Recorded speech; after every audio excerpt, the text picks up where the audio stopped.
ನಮಸ್ಕಾರ. ದೈತ್ಯರಾಜ ಪುಟಿನ್ ಬೆನ್ನು ಬಿದ್ದಿವೆಯ aliens? Russia ಆರ್ಮಿಯನ್ನ target ಮಾಡಿವೆಯ ಅನ್ಯಗ್ರಹ ಜೀವಿಗಳು?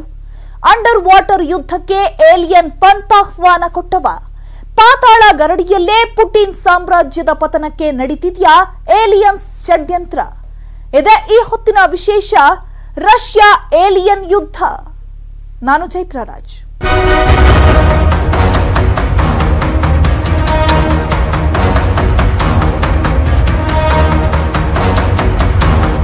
ಪ್ರಿಯ ವೀಕ್ಷಕರೇ, ಈ ದೃಶ್ಯಗಳನ್ನ ನೋಡಿದ್ರೆ ನಿಮಗೆ ವಿಚಿತ್ರ ಅನಿಸಬಹುದು.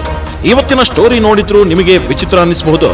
ಈ ಭೂಮಿ ಮೇಲೆ ಬರೀ ನಾವು ಮಾತ್ರ ಇದ್ದೀವಿ ಅಂತ ಅನ್ಕೊಂಡ್ರೆ ತಪ್ಪಾಗುತ್ತೇನೋ. ಯಾಕಂದ್ರೆ ನಮ್ ಜೊತೆ ನಮಗೆ ಗೊತ್ತಿಲ್ಲದಂತೆ ಒಂದಷ್ಟು ಜೀವಿಗಳು ಓಡಾಡ್ತಿವೆ.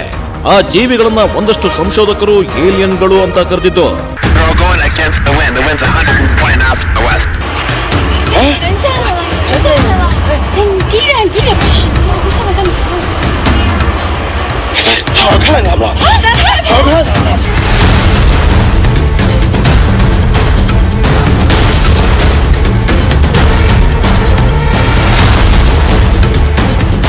ಈ ಏಲಿಯನ್ಗಳ ಬಗ್ಗೆ ಸಂಶೋಧನೆಗಳು ನಡೀತಾ ಇವೆ.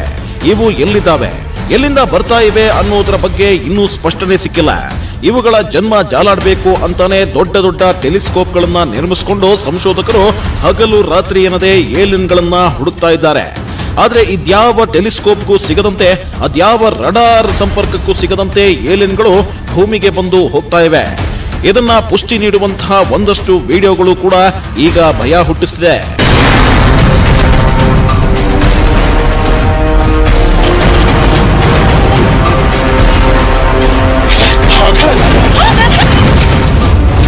ಏಲಿಯನ್ಸ್ ಕಣ್ಣು ರಷ್ಯಾ ಮೇಲೆ ಬಿದ್ದಿದ್ಯಾ?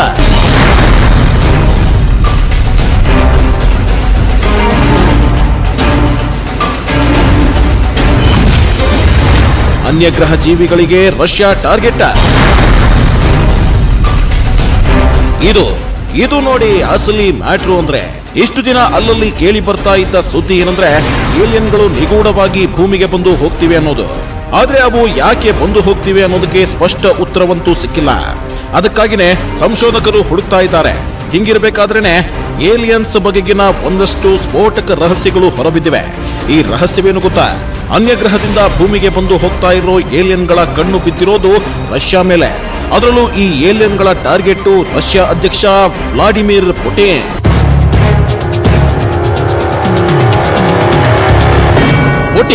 ವ್ಲಾಡಿಮಿರ್ ಪುಟಿನ್ ಜಗತ್ತಿನ ದೈತ್ಯ ದೇಶವಾಗಿರೋ ರಷ್ಯಾ ಅಧ್ಯಕ್ಷ, ಜಗತ್ತಿನ ಬಲಿಷ್ಠ ನಾಯಕನೂ ಆಗಿರೋ ಪುಟಿನ್ ಶತ್ರುಗಳನ್ನ ಗಡಗಡ ನಡುಗಿಸೋ ಶಕ್ತಿವಂತನೂ ಹೌದು. ಇಂಥ ಪುಟಿನ್ರನ್ನ ಯಾರಾದ್ರೂ ಟಾರ್ಗೆಟ್ ಮಾಡಿದ್ರು ಅಂದ್ರೆ ಕ್ಷಣ ಮಾತ್ರದಲ್ಲಿ ಶತ್ರುಗಳ ಸೈನ್ಯದ ಮೇಲೆ ಬೆಂಕಿ ಮಳೆಯೇ ಸುರಿದು ಬಿಡುತ್ತೆ. ಬಾಂಬುಗಳು, ಕ್ಷಿಪಣಿಗಳು ಬೆಂಕಿ ಕಾರ್ತಾ ವೈರಿ ಪಡೆಯನ್ನ ಸಂಹರಿಸಿಬಿಡುತ್ತೆ.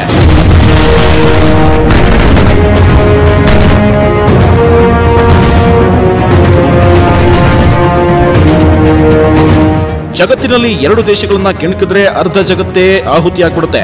ಅಷ್ಟರ ಮಟ್ಟಿಗೆ ಅಪಾರ ಪ್ರಮಾಣದ ಶಸ್ತ್ರಾಸ್ತ್ರಗಳು, ನ್ಯೂಕ್ಲಿಯರ್ ವೆಪನ್ಗಳನ್ನ ತಯಾರಿಸಿ ಇಟ್ಕೊಂಡಿವೆ ಈ ಎರಡು ದೇಶಗಳು. ಅದರಲ್ಲಿ ಒಂದು ಅಮೆರಿಕ ಆದರೆ ಮತ್ತೊಂದು ರಷ್ಯಾ. ಅದರಲ್ಲೂ ರಷ್ಯಾ ಸೇನೆ ಅಮೆರಿಕ ಸೇನೆಗಿಂತ ಅಪಾಯಕಾರಿ ಯುದ್ಧಾಸ್ತ್ರಗಳನ್ನ ತನ್ನ ನಿಗೂಢ ತಾಣದಲ್ಲಿ ಇಟ್ಕೊಂಡಿವೆ ಅಂತಾನೆ ಹೇಳಲಾಗ್ತಿದೆ. ಹೊರಗಡೆ ಕಾಣೋದು ಜಸ್ಟ್ ಸ್ಯಾಂಪಲ್ ಅಷ್ಟೇ, ಆದ್ರೆ ಒಳಗೆ ಅತಿ ಭಯಾನಕ ಬ್ರಹ್ಮಾಸ್ತ್ರಗಳನ್ನ ಇಟ್ಕೊಂಡಿದೆ ಅಂತಾನೆ ಹೇಳಲಾಗ್ತಿದೆ. ಇಂಥ ಬಲಾಢ್ಯ ದೇಶ ರಷ್ಯಾ ಮೇಲೆ ಈಗ ಏಲಿಯನ್ಗಳ ಕಣ್ಣು ಬಿದ್ದಿವೆ ಅನ್ನೋದೇ ಬೆಚ್ಚಿ ಬೀಳಿಸೋ ವಿಷಯ.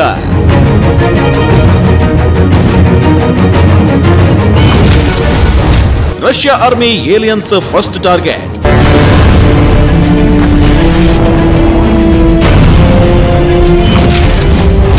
ಪುಟಿನ್ ಅನ್ಯಗ್ರಹ ಜೀವಿಗಳ ನೆಕ್ಸ್ಟ್ ಟಾರ್ಗೆಟ್. ಹೌದು, ಅನ್ಯಗ್ರಹ ಜೀವಿಗಳ ಫಸ್ಟ್ ಟಾರ್ಗೆಟ್ ಆಗಿರೋದು ರಷ್ಯಾ ಆರ್ಮಿ. ಹಿಂಗಾಗಿ ಹಲವು ವರ್ಷಗಳಿಂದ ರಷ್ಯಾ ಸೇನೆಯ ಬೆನ್ನು ಬಿದ್ದಿದ್ದವು ಏಲಿಯನ್ಗಳು. ಆದ್ರೆ ಈಗ ಆ ಏಲಿಯನ್ಗಳು ನಂತರದಲ್ಲಿ ತಮ್ಮ ಎರಡನೇ ಟಾರ್ಗೆಟ್ ಅನ್ನ ಫಿಕ್ಸ್ ಮಾಡಿಕೊಂಡಿವೆ ಅಂತ ಹೇಳಲಾಗ್ತಿದೆ. ಆ ಎರಡನೇ ಟಾರ್ಗೆಟ್ ರಷ್ಯಾ ಅಧ್ಯಕ್ಷ ವ್ಲಾಡಿಮಿರ್ ಪುಟಿನ್.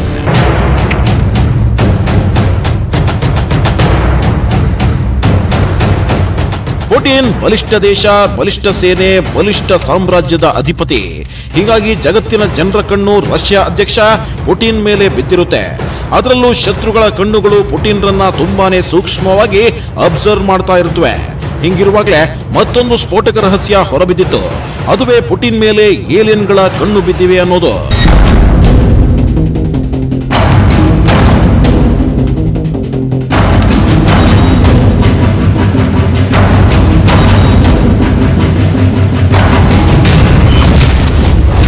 ಏಲಿಯನ್ಗಳಿಗೆ ರಷ್ಯಾ ಯಾಕೆ ಟಾರ್ಗೆಟ್?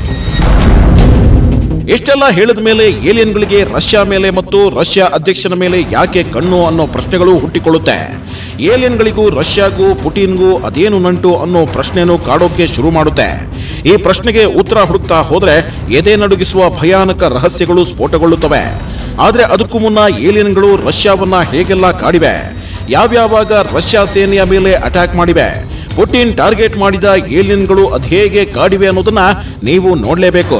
ಆಗ್ಲೇ ಗೊತ್ತಾಗೋದು ರಷ್ಯಾ ಮತ್ತು ಏಲಿಯನ್ ನಡುವೆ ಏನೇನಾಗಿದೆ ಅನ್ನೋದು, ಏಲಿಯನ್ ಮತ್ತು ಪುಟಿನ್ ನಡುವೆ ಏನೇನ್ ಸಂಬಂಧ ಅನ್ನೋದು.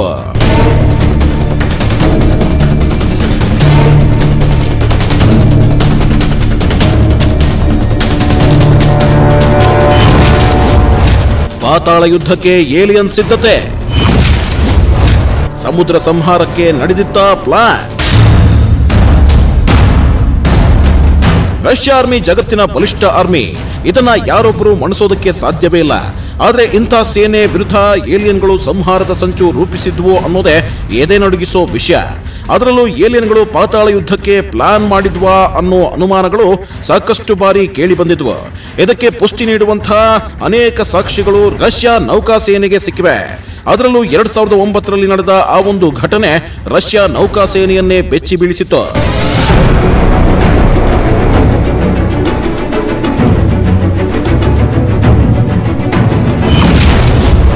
2009ರಲ್ಲಿ ರಷ್ಯಾ ನೌಕೆ ಸುತ್ತ ಏಲಿಯನ್ ಗಸ್ತು.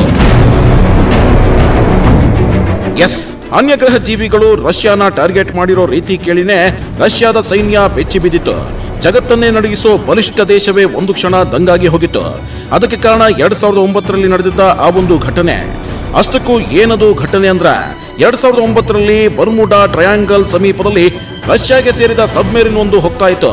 ಈ ವೇಳೆ ಅದೊಂದು ನಿಗೂಢ ಜೀವಿ ರಷ್ಯಾದ ಯುದ್ಧ ನೌಕೆಯನ್ನ ಮಿಂಚಿನ ವೇಗದಲ್ಲಿ ಸುತ್ತು ಹಾಕಿತ್ತು. ಅದರ ವೇಗ ಎಷ್ಟಿತ್ತು ಅಂದ್ರೆ 400 ಕಿಲೋಮೀಟರ್ ರಣವೇಗವಾಗಿತ್ತು. ನೀರಿನಲ್ಲಿ 400 ಕಿಲೋಮೀಟರ್ ವೇಗವಾಗಿ ಓಡೋ ಪ್ರಾಣಿಯಾಗ್ಲಿ, ಜಲಚರ ಜೀವಿಯಾಗ್ಲಿ ಇಲ್ಲವೇ ಇಲ್ಲ.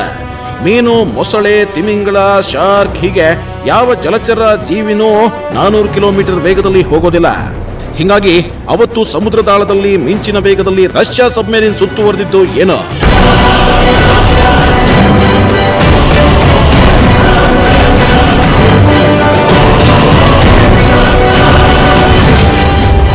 ತೊಂಬತ್ತೈದು ಕಿಲೋಮೀಟರ್ ವೇಗದಲ್ಲಿ ಈಜುತ್ತೆ ಜಲಚರ ಜೀವಿ.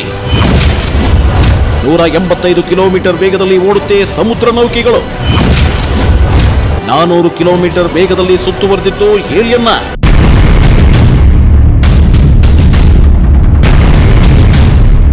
ಸಾಮಾನ್ಯವಾಗಿ ನೀರಲ್ಲಿ ಮೀನುಗಳು, ತಿಮಿಂಗಲಗಳು ಅಮ್ಮಮ್ಮ ಅಂದ್ರೆ ಓಡೋದೆ 95 ಕಿಲೋಮೀಟರ್ ಸ್ಪೀಡಲ್ಲಿ. ಅಟ್ಲಾಂಟಿಕ್ ಸಾಗರದಲ್ಲಿ ಪತ್ತೆಯಾದ ಖಡ್ಗ ಮೀನು ಅಂದ್ರೆ ಸ್ವರ್ಡ್ ಫಿಶ್ ಗಂಟೆಗೆ 95 ಕಿಲೋಮೀಟರ್ ವೇಗದಲ್ಲಿ ಓಡುತ್ತೆ ಅನ್ನೋದನ್ನ ಸಂಶೋಧಕರು ಪತ್ತೆ ಹಚ್ಚಿದ್ದಾರೆ.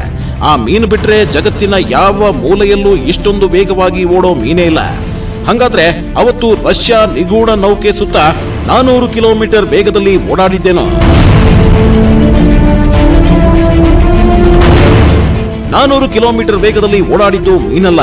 ಹಾಗಾದ್ರೆ ಬೇರೆ ಯಾವುದಾದ್ರೂ ನೌಕೆ ಇರಬಹುದಾ ಅನ್ನೋ ಪ್ರಶ್ನೆಗಳನ್ನು ಕೆಲವರು ಹೊರಹಾಕಿದ್ರು. ಆದ್ರೆ ಸಮುದ್ರದಲ್ಲಿ ಸಂಚರಿಸೋ ಅಂಡರ್ ವಾಟರ್ ನೌಕೆಗಳು ಅಮ್ಮಮ್ಮ ಅಂದ್ರೆ 185 ಕಿಲೋಮೀಟರ್ ವೇಗದಲ್ಲಿ ಸಂಚರಿಸುತ್ತೆ ಅನ್ನೋದು ತಜ್ಞರ ಅಭಿಪ್ರಾಯ. ಹೀಗಾಗಿ 400 ಕಿಲೋಮೀಟರ್ ವೇಗದಲ್ಲಿ ರಷ್ಯಾ ನೌಕೆಯನ್ನ ಸುತ್ತುವರೆದಿದ್ದು ಏನು ಅನ್ನೋದೇ ಈಗಲೂ ಭಯ ಹುಟ್ಟಿಸ್ತಿದೆ. ಆದ್ರೆ ಕೆಲವರು ಹೇಳ್ತಾರೆ ಅದು ಮತ್ತಿನ್ನೇನೂ ಅಲ್ಲ, ಏಲಿಯನ್ನೇ ಅಂತ.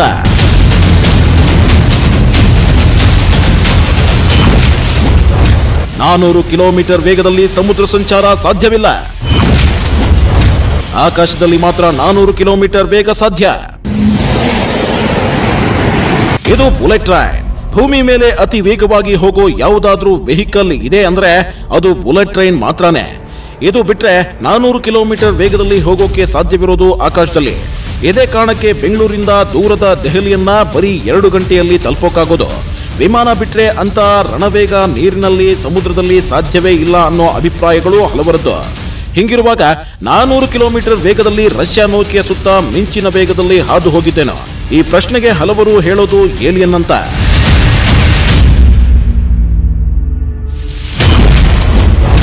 1951ರಲ್ಲಿ ಏಲಿಯನ್ ಮೇಲೆ ಬಾಂಬ್ ದಾಳಿ.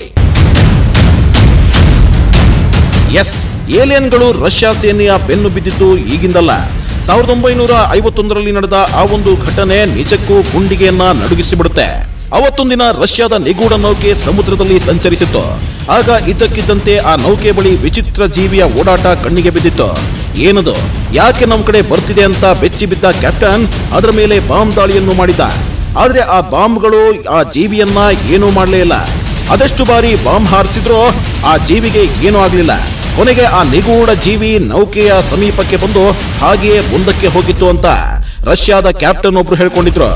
ಹಾಗಾದ್ರೆ ಆ ನಿಗೂಢ ಜೀವಿ ಏಲಿಯನ್ನ ಬಾಂಬ್ ಹಾಕಿದ್ರು ಸಾಯ್ಲಿಲ್ಲ ಅಂದ್ರೆ ಅದೇನಾಗಿರಬಹುದು?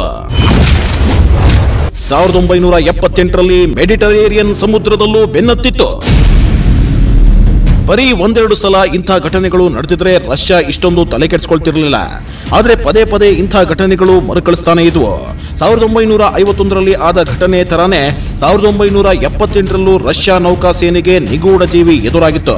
1978ರಲ್ಲಿ ಮೆಡಿಟರೇನಿಯನ್ ಸಮುದ್ರದಲ್ಲಿ ರಷ್ಯಾ ನೌಕಾಪಡೆ ಸಂಚರಿಸ್ತಾ ಇದ್ದಾಗ ಯಾವುದೋ ನಿಗೂಢ ಜೀವಿ ರಷ್ಯಾ ಸೇನೆ ನೌಕೆ ಮುಂದೆ ಪ್ರತ್ಯಕ್ಷವಾಗಿತ್ತು. ನೌಕೆಯಿಂದ ಸುಮಾರು 50 ಮೀಟರ್ ದೂರದಲ್ಲೇ ಜೀವಿ ನಿಂತಿದ್ದನ್ನ ಕಂಡು ಬೆಚ್ಚಿ ಬಿದ್ದಿದ್ರು ರಷ್ಯಾ ಸೈನಿಕರು. ಅದು ಸಾಗರ ಜೀವಿ ಅಂತೂ ಆಗಿರಲಿಲ್ಲ, ಮನುಷ್ಯರಂತೂ ಮೊದಲೇ ಅಲ್ಲ. ಮತ್ತೇನು, ಅದು ಇವತ್ತಿಗೂ ಪ್ರಶ್ನೆನೇ. ಆಕಾಶದಲ್ಲಿ ಪೈಲಟ್ಗಳಿಗೂ ಏಲಿಯನ್ಸ್ ದರ್ಶನ. ಬರೀ ರಷ್ಯಾದ ನೌಕಾ ಸೇನೆಗಷ್ಟೇ ಅಲ್ಲ, ರಷ್ಯಾದ ಪೈಲಟ್ಗಳಿಗೂ ಆಕಾಶದಲ್ಲಿ ಏಲಿಯನ್ಗಳ ದರ್ಶನವಾಗಿದೆ ಅಂತಾನೆ ಹೇಳಲಾಗ್ತಿದೆ. ಯುದ್ಧ ವಿಮಾನಗಳನ್ನ ಹತ್ತಿ ಆಕಾಶದಲ್ಲಿ ಮಿಂಚಿನ ವೇಗದಲ್ಲಿ ನುಗ್ಗಿ ಹೋಗ್ತಿದ್ದಾಗ ನಿಗೂಢ ವಸ್ತುಗಳು ರಷ್ಯಾ ವಿಮಾನವನ್ನ ಸುತ್ತುವರೆದಿದ್ದು, ವಿಮಾನದ ಸಮೀಪದಲ್ಲಿ ಅವುಗಳು ಹಾದು ಹೋಗಿದ್ದರ ಬಗ್ಗೆನೂ ಕೆಲವು ಪೈಲಟ್ಗಳು ಹೇಳ್ಕೊಂಡಿದ್ದಾರೆ. ಹೀಗೆ ರಷ್ಯಾ ಸೇನೆಯ ಬೆನ್ನತ್ತಿದ್ದ ಆ ನಿಗೂಢ ಜೀವಿಗಳು ನಂತರದಲ್ಲಿ ಬೆನ್ನತ್ತಿದ್ದು ಪುಟಿನ್ರನ್ನ. ಏಲಿಯನ್ಗಳ ಇರುವಿಕೆ ಬಗ್ಗೆನೇ ಸಾಕಷ್ಟು ಗೊಂದಲಗಳಿವೆ. ಹೀಗಾಗಿಯೇ ಸಂಶೋಧಕರು ಏಲಿಯನ್ಗಳ ಬೆನ್ನು ಬಿದ್ದಿದ್ದಾರೆ. ಆದ್ರೆ ಏಲಿಯನ್ಗಳು ರಷ್ಯಾ ಅಧ್ಯಕ್ಷನ ಬೆನ್ನು ಬಿದ್ದಿವೆ ಅಂತ ಹೇಳಲಾಗ್ತಿದೆ. ಅಷ್ಟಕ್ಕೂ ಏಲಿಯನ್ಗಳು ಪುಟಿನ್ ಬೆನ್ನು ಬಿದ್ದಿದ್ಯಾಕೆ ಗೊತ್ತಾ? ರಷ್ಯಾದ ಮಾಜಿ ಸೈನಿಕ ಬಾಯ್ಬಿಟ್ಟ ಆ ರೋಚಕ ಸತ್ಯವೇನು ಗೊತ್ತಾ? ತೋರಿಸ್ತೀವಿ ನೋಡಿ. ಭೂಗ್ರಹದ ಜೀವಿಗಳಿಗೆ ಏಲಿಯನ್ಗಳ ಮೇಲೆ ಕಣ್ಣು, ಆದ್ರೆ ಏಲಿಯನ್ಗಳಿಗೆ ಭೂಮಿ ಮೇಲಿರೋ ಮನುಷ್ಯರ ಮೇಲೆ ಕಣ್ಣು. ಇದೇ ಕಾರಣಕ್ಕೆ ಆಗಾಗ ಅನ್ಯ ಗ್ರಹದಿಂದ ನಿಗೂಢ ಜೀವಿಗಳು ಭೂಮಿಗೆ ಬಂದು ಹೋಗ್ತಿವೆ ಅನ್ನೋದು ಹಲವು ಸಂಶೋಧಕರ ಅನುಮಾನ. ಆದ್ರೆ ಇದಕ್ಕೆ ಇನ್ನಷ್ಟು ಬಲವಾದ ಸಾಕ್ಷ್ಯಗಳನ್ನ ಹುಡುಕ್ತಿದ್ದಾರೆ ವಿಜ್ಞಾನಿಗಳು. ಇದೇ ಕಾರಣಕ್ಕೆ ಬೃಹತ್ ಟೆಲಿಸ್ಕೋಪ್ಗಳನ್ನ ನಿರ್ಮಿಸಿ ಏಲಿಯನ್ಗಳಿಗೆ ಗಾಳ ಹಾಕ್ತಿದೆ. ಆದ್ರೆ ಏಲಿಯನ್ಗಳು ಮಾತ್ರ ಪುಟಿನ್ರ ಬೆನ್ನು ಬಿದ್ದಿವೆ.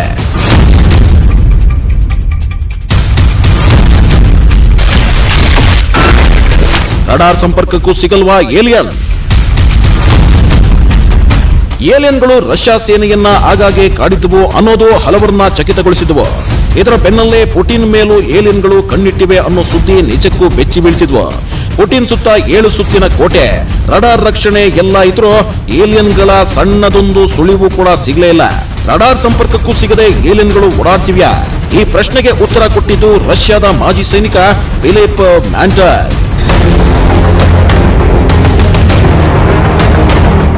ಎಸ್, ಇವನೇ ರಷ್ಯಾದ ಮಾಜಿ ಸೈನಿಕ.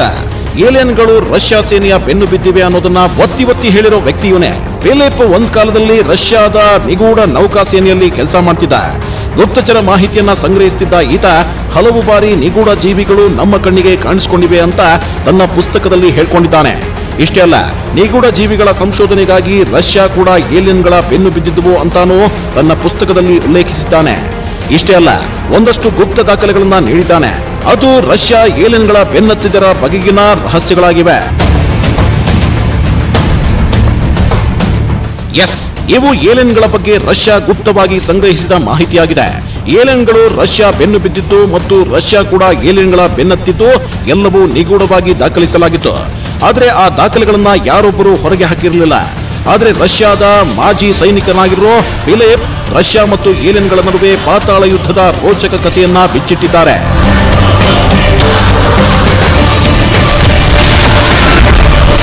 ರಷ್ಯಾದಲ್ಲಿ ಹಾರುವ ತಟ್ಟೆಗಳು ಪ್ರತ್ಯಕ್ಷ. ಬರೀ ಇಷ್ಟೇ ಅಲ್ಲ, ರಷ್ಯಾದ ಕೆಲವು ಕಡೆ ಹಾರುವ ತಟ್ಟೆಗಳು ಕಾಣಿಸಿಕೊಂಡಿದ್ದರ ಬಗ್ಗೆಯೂ ಉಲ್ಲೇಖವಿದೆ. ಹಾರುವ ತಟ್ಟೆಗಳು ಅನ್ಯ ಗ್ರಹದಿಂದ ಏಲಿಯನ್ಗಳನ್ನ ಹೊತ್ತು ತರುವ ವಾಹಕ ಅಂತಾನೂ ಕರೆಯಲಾಗುತ್ತೆ. ಹಾರುವ ತಟ್ಟೆಗಳ ಮೂಲಕವೇ ಏಲಿಯನ್ಗಳು ಒಂದು ಗ್ರಹದಿಂದ ಮತ್ತೊಂದು ಗ್ರಹಕ್ಕೆ ಓಡಾಡ್ತವೆ ಅನ್ನೋ ಮಾತು ಇದೆ. ಮನುಷ್ಯರಿಗಿಂತ 100 ಪಟ್ಟು ಬುದ್ಧಿವಂತಿಕೆ, ಮನುಷ್ಯರಿಗಿಂತ 100 ವರ್ಷ ಮುಂದಿರೋ ಈ ಏಲಿಯನ್ಗಳು ಪುಟಿನ್ರ ಬೆನ್ನು ಬಿದ್ದಿದ್ದೇ ರೋಚಕ, ರಣರೋಚಕ. ಯಾಕಂದ್ರೆ ಪುಟಿನ್ ಮತ್ತು ಪುಟಿನ್ ಸೇನೆಯ ಹಿಂದೆ ಏಲಿಯನ್ಗಳು ಬಿದ್ದಿದ್ಯಾಕೆ ಅಂತ ಹುಡುಕ್ತಿದ್ದಾಗಲೇ ಗೊತ್ತಾಗಿತ್ತು, ಏಲಿಯನ್ಗಳು ತಾನಾಗಿಯೇ ಪುಟಿನ್ ಬೆನ್ನು ಬಿದ್ದಿಲ್ಲ, ಬದಲಿಗೆ ಏಲಿಯನ್ಗಳನ್ನ ರಷ್ಯಾ ಮೇಲೆ ಚೂ ಬಿಟ್ಟಿರಬಹುದು ಅನ್ನೋದು. ಏಲಿಯನ್ಗಳ ರಹಸ್ಯವನ್ನ ಕೆದಕ್ತಾ ಹೋದಂತೆ ಒಂದೊಂದೇ ಭಯಾನಕ ರಹಸ್ಯಗಳು ಹೊರಬೀಳೋದಕ್ಕೆ ಶುರುವಾದವು. ರಷ್ಯಾವನ್ನ ಕಾಡ್ತಾ ಇರೋ ಏಲಿಯನ್ಗಳು ಎಲ್ಲಿಂದ ಬಂದವು ಅಂತ ಕೆದಕಿದಾಗ್ಲೇ ಗೊತ್ತಾಗಿತ್ತು, ಈ ಏಲಿಯನ್ಗಳ ಹಿಂದೆ ಅವನೊಬ್ಬನಿದ್ದಾನೆ ಅಂತ. ಏಲಿಯನ್ಗಳು ತಾವಾಗೆ ಪುಟಿನ್ ಬೆನ್ನು ಬಿದ್ದಿಲ್ಲ, ಬದಲಾಗಿ ಪುಟಿನ್ ಮೇಲೆ ಏಲಿಯನ್ಗಳನ್ನ ಚೂ ಬಿಡಲಾಗಿದೆ ಅಂತೆ. 1951ರಿಂದಲೂ ರಷ್ಯಾವನ್ನ ಏಲಿಯನ್ಗಳು ಬೆನ್ನು ಬಿದ್ದಿವೆ ಅಂತ ಹೇಳಲಾಗ್ತಿದೆ.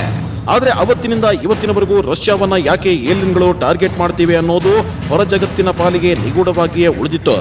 ಆದ್ರೆ ರಷ್ಯಾ ಸುಮ್ಮನೆ ಕೂರ್ಲಿಲ್ಲ. ಏಲಿಯನ್ಗಳ ನಿಗೂಢ ರಹಸ್ಯವನ್ನ ಬೆನ್ನತ್ತಿ ಅಸಲಿ ಸತ್ಯವನ್ನ ಕೂಡ ಪತ್ತೆ ಹಚ್ಚಿತ್ತು. ಆ ಸತ್ಯವೇ ಏಲಿಯನ್ಗಳು ರಷ್ಯಾ ಮೇಲೆ ಕಣ್ಣಿಟ್ಟಿದ್ದಕ್ಕೆ ಅವನೇ ಕಾರಣ ಅನ್ನೋದು. ಅಷ್ಟಕ್ಕೂ ಯಾರವನು ಅಂದ್ರ ಅವನೇ ಅಮೆರಿಕದ ದೊಡ್ಡಣ್ಣ.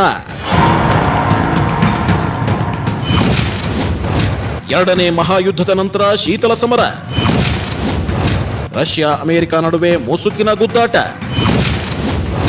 ಆಗ್ಲೇ ರಷ್ಯಾ ಬೆನ್ನತ್ತಿದವು ಅನ್ಯಗ್ರಹ ಜೀವಿಗಳು. ರಷ್ಯಾ ಮತ್ತು ಅಮೆರಿಕ 2 ಜಾಗತಿಕ ಯುದ್ಧಗಳನ್ನ ಮಾಡಿವೆ. ಇಡೀ ಜಗತ್ತನ್ನೇ ತನ್ನ ಬಿಗಿ ಮುಷ್ಟಿಯಲ್ಲಿ ಇಟ್ಕೋಬೇಕು ಅನ್ಕೊಂಡಿದ್ದ 2 ದೇಶಗಳು ಪ್ರತಿಷ್ಠೆಗಾಗಿ ಕಾದಾಡಿದ್ವು. ಆದರೆ 2 ಮಹಾಯುದ್ಧದ ನಂತರ ಆರ್ಥಿಕ ಪೈಪೋಟಿ, ಸೇನಾ ಶಕ್ತಿ ಪ್ರದರ್ಶನ, ರಾಜಕೀಯ ಘರ್ಷಣೆ ಹೀಗೆ ಹಲವು ವಿಚಾರದಲ್ಲಿ ಶೀತಲ ಸಮರ ಏರ್ಪಟ್ಟಿತ್ತು. ರಷ್ಯಾ ನಿಗೂಢವಾಗಿಯೇ ಕಾರ್ಯಾಚರಣೆಗೆ ಇಳಿದಿತ್ತು. ಆ ಕಾರ್ಯಾಚರಣೆ ಏನು ಅನ್ನೋದು ಅಮೆರಿಕಾಗೆ ಗೊತ್ತೇ ಆಗ್ತಾ ಇರಲಿಲ್ಲ. ಆಗ ಅಮೆರಿಕ ಪ್ರಯೋಗಿಸಿದ್ದೆ ಏಲಿಯನ್ಸ್ ಅನ್ನೋ ನಿಗೂಢ ಅಸ್ತ್ರ. ಏಲಿಯನ್ಸ್ ಬಗ್ಗೆ ಕ್ಯೂರಿಯಾಸಿಟಿಗಳು, ವಿಚಿತ್ರ ಕಥೆಗಳು ಹುಟ್ಟುಕೊಂಡಿದ್ದ ದಿನಗಳು. ಅದೇ ಅಸ್ತ್ರವನ್ನ ಪ್ರಯೋಗಿಸಿದ ಅಮೆರಿಕ ತನ್ನಲ್ಲಿದ್ದ ನಿಗೂಢ ಗೂಢಾಚಾರಿಕೆ ಅಸ್ತ್ರವನ್ನ ಪ್ರಯೋಗಿಸಿತ್ತು ಅಂತ ಹೇಳಲಾಗ್ತಿದೆ.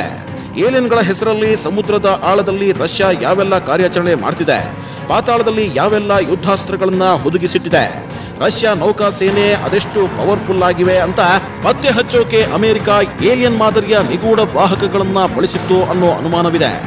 ಇಷ್ಟೇ ಅಲ್ಲ, ಪುಟಿನ್ ರಷ್ಯಾ ಅಧ್ಯಕ್ಷರಾಗಿರೋದ್ರಿಂದ ಪುಟಿನ್ ಮೇಲೂ ನಿಗೂಢವಾಗಿ ಕಣ್ಣಿಟ್ಟಿತ್ತು ಅಮೆರಿಕ. ಆ ನಿಗೂಢ ಕಣ್ಣೇ ಏಲಿಯನ್ಸ್. ಹಾರುವ ತಟ್ಟೆಗಳ ಥರಾನೇ ಯುದ್ಧ ವಾಹನಗಳನ್ನ ಸಿದ್ಧಪಡಿಸಿದ್ದ ಅಮೆರಿಕ ಅವುಗಳಲ್ಲಿ ಓರ್ವ ಗೂಢಾಚಾರಿಯನ್ನ ಕೂರಿಸಿ ರಷ್ಯಾದತ್ತ ಕಳಿಸ್ತಿತ್ತು ಅಂತ ಹೇಳಲಾಗುತ್ತೆ. ಈ ವಿಚಿತ್ರ ಆಕಾರ ನೋಡಿದ ರಷ್ಯಾ ಸೈನಿಕರು ಇದು ಏಲಿಯನ್ ಅಂತಾನೆ ಬೆಚ್ಚಿ ಬಿದ್ದಿದ್ರು. ಆದ್ರೆ ಈ ನಿಗೂಢ ಏಲಿಯನ್ಗಳ ಬೆನ್ನತ್ತಿದ ರಷ್ಯಾ ಇದರ ಹಿಂದೆ ಅಮೆರಿಕ ಕೈವಾಡವಿರಬಹುದು ಅನ್ನೋ ಶಂಕೆ ವ್ಯಕ್ತಪಡಿಸಿದ್ರು. ಆಗ್ಲೇ ಬಯಲಾಗಿದ್ದು ಅಮೆರಿಕ ಏಲಿಯನ್ ಅಸ್ತ್ರದ ಮೆಗಾ ಸೀಕ್ರೆಟ್. ಇದೇ ಈ ಹೊತ್ತಿನ ವಿಶೇಷ. ನೋಡ್ತಾ ಇರಿ News 18 ಕನ್ನಡ. ಜಾಲ ನಮ್ಮದು, ಬಲ ನಿಮ್ಮದು.